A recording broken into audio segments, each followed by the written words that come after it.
அதிமுக ஆட்சியின் போது 2000 கோடி ரூபாயில் கொண்டுவரப்பட்ட அத்திக்கடவு அவிநாசி திட்டம் கிடப்பில் போடப்பட்டதால் விவசாயிகள் பாதிக்கப்பட்டுள்ளதாக பாஜக மாநில தலைவர் நயினார் நாகேந்திரன் தெரிவித்தார். தமிழகம் தலை நிமிர தமிழரின் பயணத்தின் ஒரு பகுதியாக ஈரோடு மாவட்டம் அந்தியூர் அருகே செம்புளிச்சாம் பாளையத்தில் நடைபெற்ற கிராம சபை கூட்டத்தில் பங்கேற்றார். தகுந்த நபர்களுக்கு நம்ம வாக்களித்திருந்தால் நம்ம வாக்கு 1000 ரூபாய் 2000 ரூபாய் கொடுத்து ஓட்டு போட சொல்லுவோம். கிராமத்தில் பாவம் என்னன்னா நிறைய பேர் தாய்மார்கள் மறந்து போய் ரூபாயை வாங்கிட்டோமே ஓட்டு போடுமே அப்படின்னு சொல்லி ஒரு தடவை நீங்க ஓட்டு போடுங்க. ஆனா 5 வருஷமும் நீங்க ரோடு இல்லாம கஷ்டம். ஒரு மாதத்துக்கு ஒரு 1000 ரூபாய் 1-2 பேருக்கு தருவாங்க. ஆனா அது டாஸ்மாக் கிடைக்க பாதி போய் சேரும். இந்த 1000 ரூபாய் வச்சு நீங்க என்ன செய்ய முடியும்? எத்தனை குடும்பம் எத்தனை நாளைக்கு பண்ண முடியும்?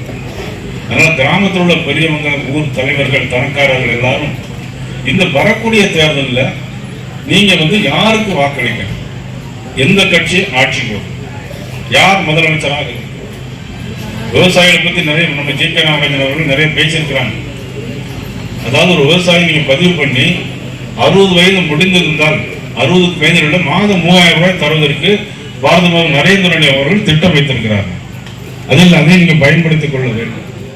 பிளே ஸ்டோர் மற்றும் ஆப் ஸ்டோரில் இருந்து பாலிமர் செயலியை QR கோடு மூலம் பதிவிறக்கம் செய்யுங்கள். செய்திகளை உடனுக்குடன் பெறுங்கள்.